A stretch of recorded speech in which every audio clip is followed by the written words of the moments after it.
কাউকে টাকা ধার দেওয়ার সময় নিজেকে মহান মনে হয়, আর সেই টাকা চাইতে গেলে নিজেকে ভিক্ষুক মনে হয়।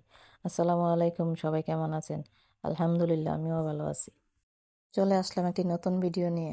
তো আজকে ভিডিওটা সকাল থেকে শুরু করছি। সকালে ছেলেমেয়েরা বলতেছে তারা নাকি বিরিয়ানি খাবে।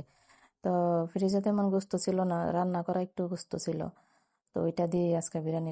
তো রাইস কুকারও বিরিয়ানি রান্না করবো ভাবছি। প্রথমে পেঁয়াজ ভাইজিয়া, তারপর রান্না করা গোস্ত ছিল ওইটা দিয়া কষিয়া, তারপরে বিরিয়ানির যে প্যাকেট মশলা থাকে ওইটা দিয়া পরে চাল ধুইয়ে দিয়ে দিলাম। রাইস কুকারও খুব তাড়াতাড়ি বিরিয়ানি জটফট হয়ে গেছে। তো এইদিকে আবার সকাল ধরে বৃষ্টির মতো লাগতেছে, আবহাওয়া তেমন ভালো না, অন্ধকার অন্ধকার, কারেন্ট নাই।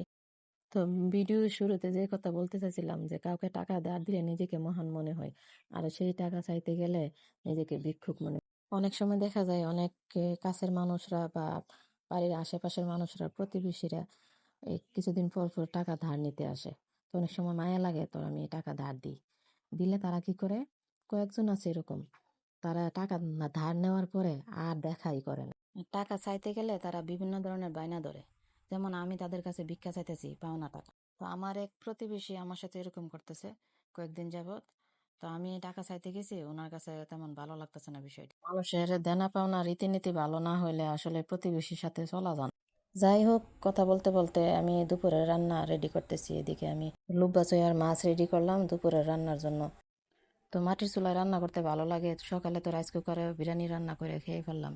তো এখন দুপুরবেলার রান্না, বৃষ্টি কমে গেছে, তারপরে মাটির চুলায় আসছি রান্না করার জন্য। তো মানুষের যদি টাকা ধার নেই, টাইম মতো যদি না দেয়, তো এইসব মানুষকে আর টাকা দেওয়া উচিত না। ওই যে বলে না যে না দিয়া বেজার একবার আর দিয়া বেজার বারবার। আর কিন্তু বলে যে ওই টাকা যার কাছে যায় টাকা তার কথাই বলে। তার টাকা পয়সা হচ্ছে মানুষের সম্পর্ক নষ্ট করে। আর ধার দিলাম ভালোর জন্য, এখন টাকা আনতে গেলাম ভালো লাগে না, মন খারাপ, আরো রাগারাগি। যাই হোক, আমি এদিকে মাছগুলো ভেজে নিলাম। আর এই কড়াইয়ে না মাছ ভাজলে কেন জানি মাছ লাগিয়া যায়। কড়াই তো নতুন হয়েছিল না, নতুন দেখে এরকম লাগিয়া যায়, বুঝতে পারছি। তো এদিকে মাছ ভাজার পরে লোব্বা চইগুলো একটু ভেজে নিছি, সাথে পেঁয়াজও দিয়ে দিছি, একবারে ভাজা হয়ে যাব।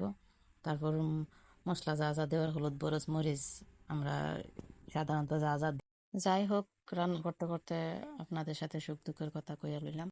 কিছু মানুষ আছে জানেন কি আপু ভাইয়েরা, বিপদে পড়লে তারা দৌড়ায় আসবে, আর যখন বিপদ থেকে উদ্ধার হয়ে যাবে তখন দেখবেন আপনাকে আর চিনবে না। আমি আবার সবসময় মানুষের সাহায্য করতে আমার ভালো লাগে। যে কোনো ব্যাপারই হোক, টাকা পয়সা বা অন্য কোনো সহযোগিতায় মানুষের সাহায্য করতে আমার খুব ভালো লাগে। যাই হোক আপুরা, আপনাদের সাথে সুখ দুঃখের কথা কইতে কইতে আমার রান্না প্রায় শেষ হয়ে গেল। আমার মতন কে কে এরকম লুব্বা চই দিয়ে মাছ দিয়ে রান্না করে খান, কমেন্টে জানাবেন। তো সবাই ভালো থাকবেন। আসসালামু আলাইকুম।